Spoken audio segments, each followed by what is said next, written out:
இந்த மாதத்தினுடைய வாக்குத்தத்த வசனத்தை நாம் கவனித்து பார்ப்போம். கர்த்தர் தமக்கு பயந்தவர்களுடைய விருப்பத்தின்படி செய்து அவர்கள் கூப்பிடுதலை கேட்டு அவர்களை ரட்சிக்கிறார். இந்த வார்த்தைகள் அந்த வார்த்தையில் உள்ள ஒவ்வொரு வார்த்தைகளையும் நம்ம கவனிக்கும் பொழுது தெரியும், அவர் தமக்கு பயந்தவர்களுடைய விருப்பத்தின்படி செய்கிறார், அவர்கள் கூப்பிடுதலை கேட்கிறார், அவர்களை ரட்சிக்கிறார். அப்போது கர்த்தர் நமக்கு கூப்பிடுதலை கேட்கிறவராக இருக்கிறார், விருப்பத்தின்படி செய்கிறவராக இருக்கிறார், அவர்களை ரட்சிக்கிறார். அப்போ இந்த 3 ஆசீர்வாதங்களையும் ஆண்டவர் நமக்கு வேதத்திலே கொடுத்திருக்கிற பட்சத்தில் முதல்ல ஒரே ஒரு கண்டிஷனை மாத்திரம் கொடுக்குறாரு, தமக்கு பயந்தவர்களுடைய விருப்பத்தின்படி செய்து அப்படின்னு சொல்லி பார்க்கும் பொழுது, இந்த அவருக்கு பயந்து நடக்கிற காரியத்தில் நாம் குறைவுள்ளவர்களாக இருக்கிறோமா? அதுதான் ரொம்ப முக்கியமான ஒரு காரியம். நமக்கு இருக்கிற கொஞ்ச நேரத்தில் நம்ம சுருக்கமாக அந்த வார்த்தைகளை நம்ம தியானிக்கலாம். தமக்கு பயந்தவர்களுடைய விருப்பத்தை அவருடைய விருப்பத்தின்படி அவர் செய்கிறார் அப்படின்னு பார்க்கும் பொழுது, இந்த ஆண்டவருக்கு பயந்து என்று சொல்லும்போது, நம்ம ரட்சிக்கப்பட்ட ஆரம்பத்தில் சின்ன சின்ன விஷயத்துக்கெல்லாம் ஆண்டவருடைய வார்த்தை வந்த உடனே நமக்கு ஒரு பயம் வரும். உடனே ஆண்டவருடைய விருப்பத்தின்படி செய்யணுங்கிற ஒரு ஆசை வரும். ஆனால் நாளானது சூழ்நிலைகள் மாறும் பொழுது ஆட்டோமேட்டிக்காக கர்த்தருக்கு பயப்படுகிற அந்த பயத்திலிருந்து ஒரு சலிப்பு உண்டாகிறது, ஒரு விரக்தி உண்டாகிறது. அது நிமித்தமாய் நமக்குள்ளே கர்த்தருக்கு பயப்படுகிற பயம் என்னை விட்டு போயிடுச்சா அப்படின்னா போகலை. ஆனால் அந்த பயத்துக்குரிய கிரியைகள் நம்முடைய வாழ்க்கையில் குறைந்திருக்கும். அதை தான் தேவனுடைய பிள்ளைகள் மிக ஜாக்கிரதையாக கவனிக்க வேண்டியது. பயம் இருக்கும், கர்த்தருக்கு பயப்படுற பயம் இருக்கும். ஆனால் கர்த்தருக்கு பயந்த உடனே நம்ம செய்வோம்ல சில காரியங்களை, அது நம்முடைய வாழ்க்கையில் குறைந்திருக்கும். அப்படி குறைந்திருக்கும் பொழுது என்ன நடக்குது அப்படின்னு சொல்லி பார்க்கும் பொழுது, கர்த்தருக்கு அப்படியே நமக்கு நாளாக நம்முடைய வாழ்க்கையில் சில கீழ்ப்படியாமைகள் வந்துடும், சில முக்கியத்துவங்கள் நம்மிடத்தில் இல்லாமல் போகும். அப்போது எல்லாவற்றுக்கும் தேவனையே சார்ந்திருக்கிறதும், தேவன் நம்முடைய வாழ்க்கையில் நன்மையானவைகளை செய்கிறவர் என்கிறதான அந்த விசுவாசத்திலிருந்து நம்ம குறைய ஆரம்பிக்கிறோம். இந்த மாதத்தில் ஆண்டவர் நமக்கு 3 ஆசீர்வாதங்களை தருகிறார். நாம் ஒரு விஷயத்தை நாம் ரெனிவல் பண்ணிக்கணும், புதுப்பித்து கொள்ள வேண்டும். அப்போது ஆரம்பத்தில் தேவனுக்கு பயந்து நடந்தவர்கள் சில காலம் கழித்து ஒரு அலட்சியம் வந்துடும், சில பேருக்கு துணிகரம் வந்துடும். அதாவது பயப்படுற காரியத்தை குறித்து ஒரு அசால்ட்டாக சரி பரவாயில்ல கர்த்தர் பார்த்துக்குவார் அப்படின்னு, அதாவது பிள்ளைங்கள் எடுத்துக்கிட்டிங்கன்னா, சின்ன பிள்ளைங்களாக இருக்கும்போது பிள்ளைங்களை நம்ம மிரட்டி வேலை வாங்கிடுவோம். கொஞ்ச நாள் கழித்து ஒரு வேலையை சொன்னால் அது பதிலுக்கு என்ன செய்யுது, நம்மக்கிட்ட கத்துது, பதிலுக்கு நம்மக்கிட்ட எதிர்த்து பேசுது. அப்போது அந்த தகப்பனுக்கு பயப்படுகிற பயம், தாய்க்கு பயப்படுகிற பயம், அந்த பிள்ளைகளுக்கு சின்ன வயசில் அடிச்சிருவாங்கன்னு பயம் இருக்கும்.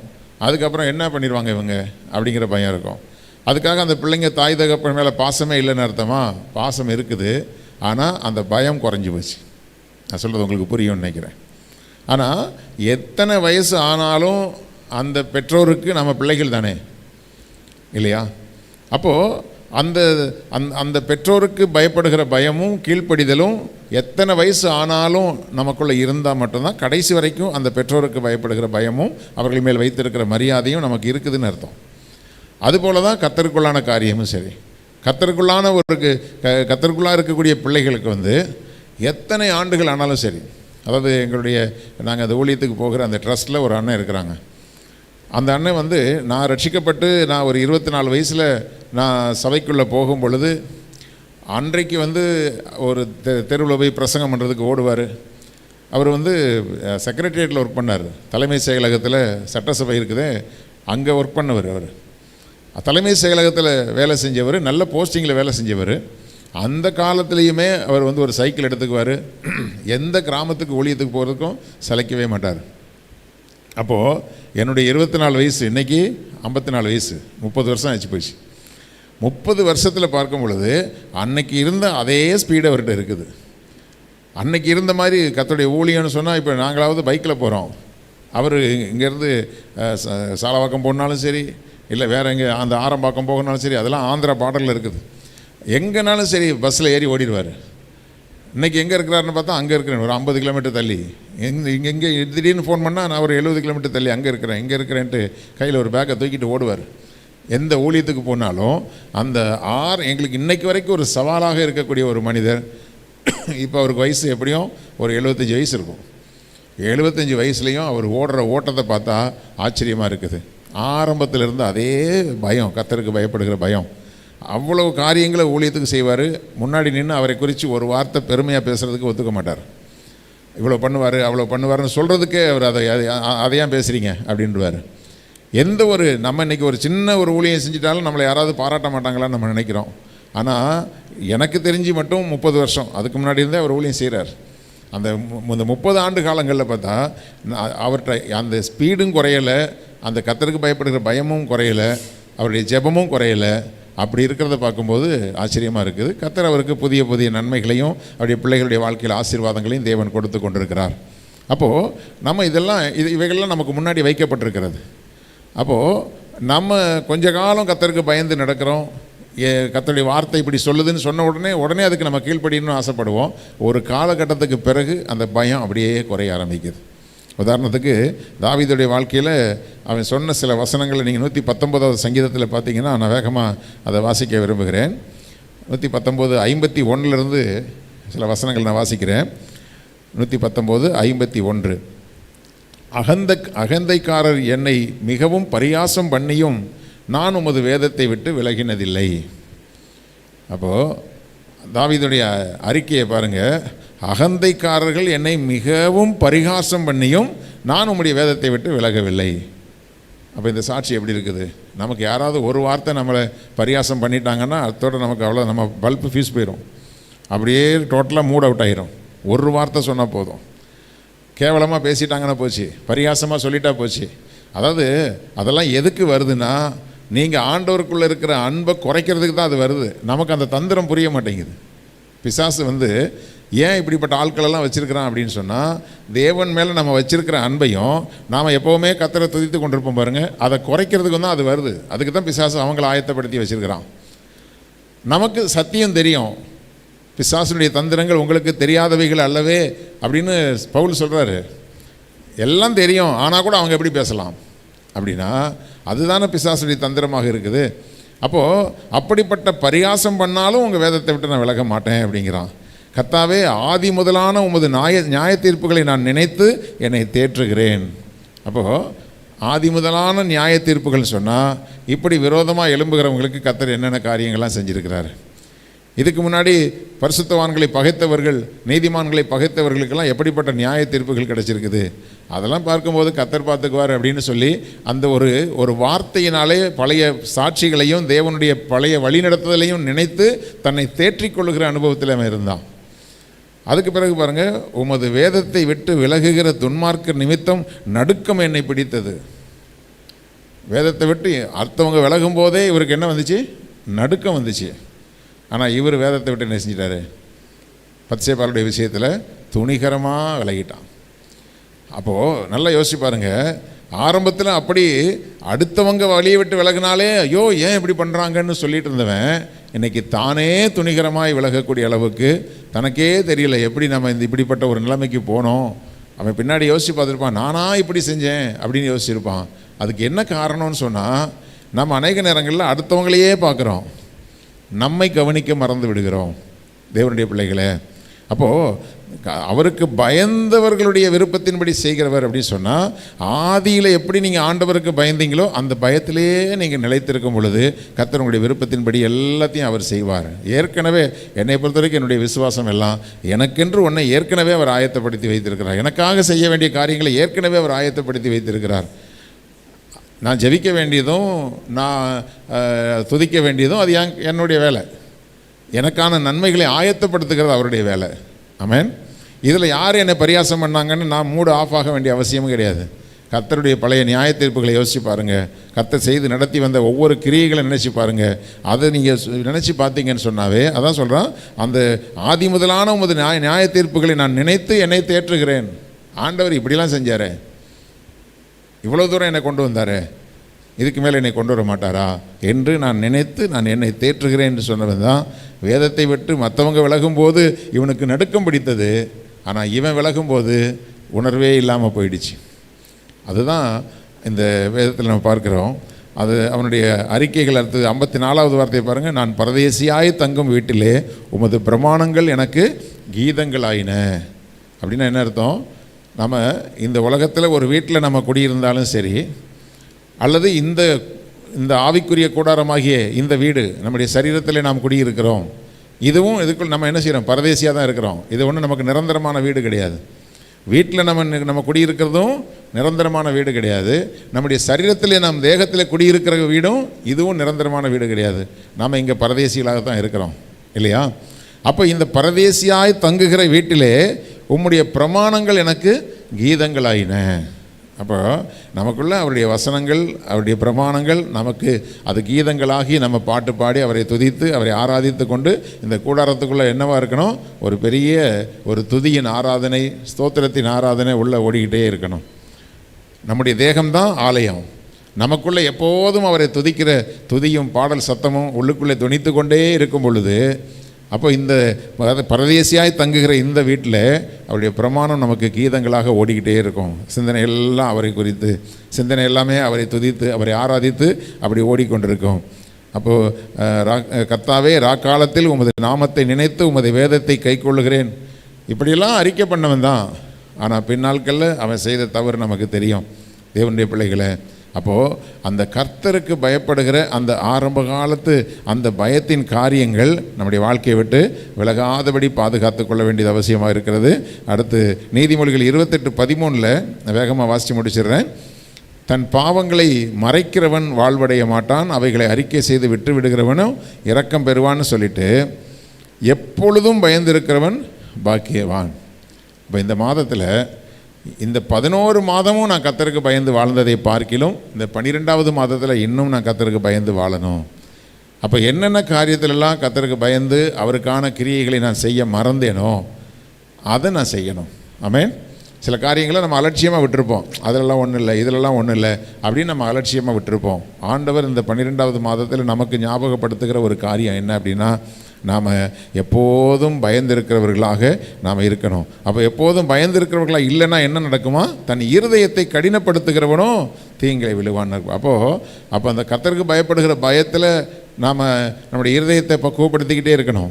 நான் ஒவ்வொரு காரியத்தையும் பேசும் பொழுதும் நடக்கும் பொழுதும் என்னுடைய ஒவ்வொரு ரியாக்ஷன்லேயும் கர்த்தருக்கு பயப்படுகிற பயம் இருக்குதா அப்படிங்கிறத நான் நிதானித்து பார்க்கலன்னு சொன்னால் இருதயம் கடினப்பட்டு போயிடும்.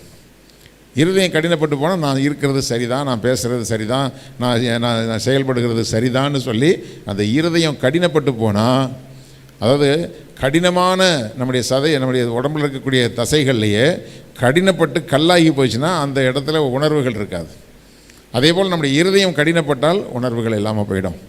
ஆண்டவர் நமக்கு பின்னாடி ஆசீர்வாதங்கள் நிறையா வச்சுருக்கிறார்.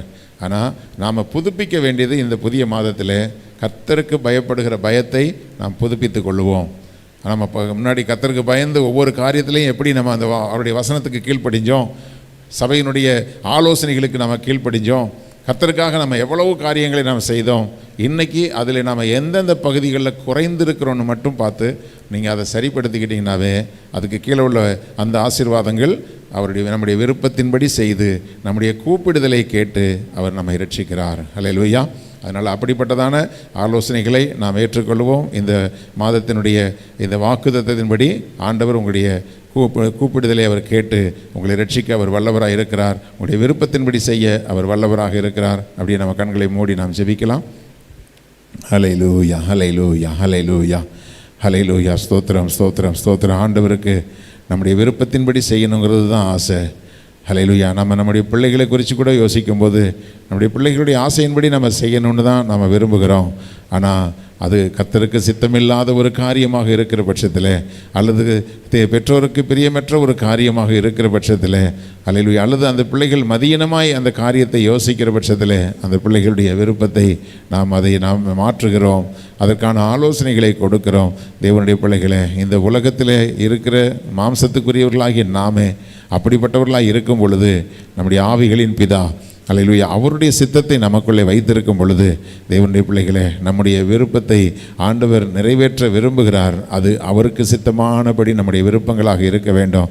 அதற்கு முன்பதாக அவருக்கு பயந்து நடக்கிற காரியத்தில் நாம் குறைவில்லாதவர்களாக இருக்கணும். அல்லேலூயா, அல்லேலூயா, ஸ்தோத்திரம். ஆதியிலே கொண்டிருந்த அன்பை விட்டாய் என்று உன் பேரில் எனக்கு ஒரு குறை உண்டு என்று ஆண்டவர் சொல்லுகிறார் என்றால், அந்த ஆதி அன்பு குறைந்ததற்கு காரணமோ அங்கே ஆண்டவருடைய ஆண்டவருக்கு பயந்து ஒவ்வொரு காரியத்திலையும் ஆண்டவருடைய வார்த்தை இப்படி சொல்லுகிறதே, ஆண்டவருடைய பிரமாணம் எப்படி சொல்லுகிறதே, நமக்கு ஆண்டவர் இப்படி ஆலோசனை கொடுக்கிறாரே என்று சொல்லி அந்த வார்த்தைகளை கேட்டவுடனே பயந்ததான காரியங்கள் பின்னாட்களிலே நமக்கு அது குறைந்து போயிருக்கிறதா என்று பார்ப்போம். அல்லேலூயா, அல்லேலூயா. உம்முடைய பிரமாணத்தை, உம்முடைய வேதத்தை விட்டு விலகுகிற துன்மார்க்கிற நிமித்தமாக எனக்கு நடுக்கம் பிடித்தது என்று சொன்ன அதே தாவீது பின்னாட்களில் அவன் வேதத்தை விட்டு விலகினான், கர்த்தருடைய வழியை விட்டு விலகினான், துன்மார்க்கமான காரியங்களை அவன் செய்தான்.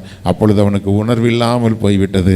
தேவனுடைய பிள்ளைகளே, இவைகள் எல்லாம் நமக்கு முன்பாக திருஷ்டாந்தங்களாய் வைக்கப்பட்டிருக்கிறதே. அல்லேலூயா, அல்லேலூயா. இருதயத்தை கடினப்படுத்துகிறவனோ தீங்கிலே விழுவான் என்று சொல்லப்பட்டிருக்கிறது. இந்த நாளிலே கர்த்தருடைய சமூகத்தில் நம்மை ஒப்பு கொடுப்போம். எந்த காரியத்தில் நம்ம கடினப்பட்டு போய் இருக்கிறோம், நான் செய்கிறது கரெக்டு தான்னு சொல்லி நம்ம கடினப்பட்டு போய் இருக்கிறோமா? அல்லேலூயா, ஸ்தோத்திரம், ஸ்தோத்திரம், ஸ்தோத்திரம். கர்த்தருக்கு பயப்படுகிற பயத்தில் ஒரு மரத்து போன ஒரு அனுபவம் நமக்குள்ளே வந்துடவே கூடாது. அவனுடைய சமூகத்தில் ஒப்பு கொடுங்க. அல்லேலூயா, அல்லேலூயா, அல்லேலூயா. முழு இருதயத்தோடு ஒப்பு கொடுங்க. அல்லேலூயா, முழு இருதயத்தோடு ஒப்பு கொடுங்க. ஆண்டவரே, ஆதியில் எப்படி நான் பயந்து நடந்தேனோ, ஆதியில் எப்படி அன்பு வைத்து உடனே நான் கீழ்ப்படிந்தேனோ, அப்படிப்பட்ட ஒரு கீழ்ப்படிதலை எங்களுக்குள்ளே தேவன் தந்து நடத்துங்கப்பா. ஆண்டவரே, ஸ்தோத்திரம், ஸ்தோத்திரம், ஸ்தோத்திரம், ஸ்தோத்திரம், ஸ்தோத்திரம். ஒப்பு கொடுங்க, ஒப்பு கொடுங்க. அல்லேலூயா, அல்லேலூயா, ஸ்தோத்திரம். இந்த முதலாவது நாளில் ஆண்டவருக்கென்று நம்மை ஒப்பு கொடுக்கிற அல்லேலூயா ஜீவ பலியாக அவருக்கென்று நம்மை அர்ப்பணிப்போமாக. அல்லேலூயா, அல்லேலூயா, ஸ்தோத்திரம், ஸ்தோத்திரம், ஸ்தோத்திரம், ஸ்தோத்திரம், ஸ்தோத்திரம், ஸ்தோத்திரம். ஆண்டவரே, உம்முடைய சித்தத்தின்படி எங்களை வழி நடத்துங்க. உம்முடைய சித்தத்துக்கு மாறான சிந்தனைகளை எங்களுக்குள்ளே பிசாசு கொண்டு வராதபடிக்கு, அல்லேலூயா, சூழ்நிலைகளினாலே நாங்கள் உம்மை துதிப்பதை நிறுத்தி விடாதபடிக்கு ஆண்டவரே, ஸ்தோத்திரம், ஸ்தோத்திரம். இன்னும் இன்னும் இன்னும் அதிகமாய் கர்த்தருக்கு பயந்தவர் வழிகளில் நடக்கிறவன் எவனோ அவன் பாக்கியவான் என்று சொல்லப்பட்டிருக்கிறபடி, அல்லேலூயா, அல்லேலூயா, நாங்கள் இன்னும் அதிகமாய் உமக்கு பயந்து நடக்க, உம்முடைய வேதத்துக்கு பயந்து நடக்க, உம்முடைய ஆலோசனைகளுக்கு பயந்து நடக்க எங்களுக்கு உதவி செய்யுங்கப்பா. அல்லேலூயா, அல்லேலூயா. கர்த்தர் தமக்கு பயந்தவர்களுடைய விருப்பத்தின்படி செய்து அவர்கள் கூப்பிடுதலை கேட்டு அவர்களை ரட்சிக்கிறவராய் இருக்கிறார். அல்லேலூயா. இந்த மாதத்தில் ஆண்டவர் உங்களுடைய விருப்பங்களை நிறைவேற்றுகிற மாதமாய் இருக்கிறது. அல்லேலூயா. உங்களுடைய கூப்பிடுதலின் சத்தத்தை கேட்கிற மாதமாய் இருக்கிறது. அல்லேலூயா, அல்லேலூயா. எந்த காரியத்திலிருந்து நீங்கள் இன்னும் ரட்சிக்கப்படாமல் இருந்தீர்களோ அந்த காரியத்தில் ஒரு பெரிய ரட்சிப்பை தேவன் உங்களுக்காக ஆயத்தப்படுத்தி இருக்கிறபடினாலே இந்த வார்த்தைகளை தந்திருக்கிறார். அல்லேலூயா. விசுவாசிக்கிறவர்கள் கரங்களை உயர்த்தி எல்லாரும் ஸ்தோத்திரம் பண்ணுங்க. ஸ்தோத்திரம், ஸ்தோத்திரம், ஸ்தோத்திரம், ஸ்தோத்திரம், ஸ்தோத்திரம், ஸ்தோத்திரம், ஸ்தோத்திரம், ஸ்தோத்திரம், ஸ்தோத்திரம், ஸ்தோத்திரம். அப்பா, உம்மை துதிக்கிறோம் தகப்பனே, உமக்கு நன்றி செலுத்துகிறோம். இந்த வார்த்தைகள் ஆண்டவரே எங்களுக்கு வாக்குத்தத்தமாய் கொடுக்கப்பட்டிருக்கிறது மாத்திரமல்ல, எங்களுக்கு எச்சரிப்பாகவும் கொடுக்கப்பட்டிருக்கிறது. இந்த எச்சரிப்பின் வார்த்தைகளுக்கு நாங்கள் பயந்து நடந்து ஆண்டவரே இன்னும் இன்னும் அதிகமாய் உம்மை உறுதியாய் பற்றி பிடித்து கொள்ளவும் ஆண்டவரே எங்களுடைய மன விருப்பத்தின்படி செய்கிற தேவன், ஆண்டவரே எங்களுடைய கூப்பிடுதலை கேட்கிற தெய்வம், இந்த புதிய மாதத்தில் எங்களை வழி நடத்துகிறதற்காக உமக்கு ஸ்தோத்திரம் தகப்பனே. உம்மை நாங்கள் துதிக்கிறோம், துதிக்கிறோம், துதிக்கிறோம், துதிக்கிறோம் தகப்பனே. தொடர்ந்து இந்த மாதத்தில் உடைய பிள்ளைகளுடைய போக்குவரத்துகளை எல்லாம் தேவன் பாதுகாத்துக் கொள்ளுங்க. உடைய பிள்ளைகளுடைய ஆண்டவரே வேலை ஸ்தலங்களில் தேவன் சமாதானத்தை, சந்தோஷத்தை கட்டளையிடுங்க. ஆண்டவரே ஸ்தோத்திரம். கடந்த நாட்களுடைய வருத்தத்துக்குரிய காரியங்கள் எல்லாம் இயேசுவின் நாமத்தினாலே உடைய பிள்ளைகளுடைய வாழ்க்கையை விட்டு நீங்கி போகும்படியாக, அல்லேலூயா, இதோ புதிய காரியத்தை செய்கிறேன் என்று சொன்ன தேவாதி தேவன் பழையவைகள் எல்லாம் ஒளிந்து போகத்தக்கதாக தேவன் ஒரு புதிய நல்ல மாற்றத்தை குடும்பங்களிலே உண்டாக்கி ஆண்டவரே சமாதானத்தினாலும் சந்தோஷத்தினாலும் நிரப்புங்கப்பா. அன்பு கரத்திலே அர்ப்பணிக்கிறோம். பிள்ளைகளுடைய போக்குவரத்துகள் எல்லாம் பாதுகாத்து வழி நடத்துங்க. இந்த மாதம் முழுவதிலும் உடைய கிருபை எங்களை தாங்கி நடத்தட்டும். துதி கன மகிமை எல்லாம் உமக்கே செலுத்துகிறோம். இயேசு கிறிஸ்துவின் இன்ப நாமத்தில் ஜெபிக்கிறோம் ஜீவன் உள்ள எங்கள் நல்ல பிதாவே. என் ஆத்துமாவே கர்த்தரை ஸ்தோத்திரி, என் முழுமே அவருடைய பரிசுத்த நாமத்தை ஸ்தோத்திரி. என் ஆத்துமாவே கர்த்தரை ஸ்தோத்திரி, கர்த்தர் செய்த சகல உபகாரங்களை மறவாதே. ஆமென். நம்முடைய கர்த்தராகிய இயேசு கிறிஸ்துவினுடைய கிருபையும் பிதாவாகிய தேவனுடைய அன்பும் பரிசுத்த ஆவியானவருடைய அந்யோன்ய ஐக்கியமும் இன்றும் என்றும் சதா காலங்களிலும் அவருடைய வருகை மட்டும் நம் அனைவரோடும் தங்கியிருப்பதாக. ஆமென், ஆமென். ஆண்டவர் உங்களை ஆசீர்வதிப்பார்.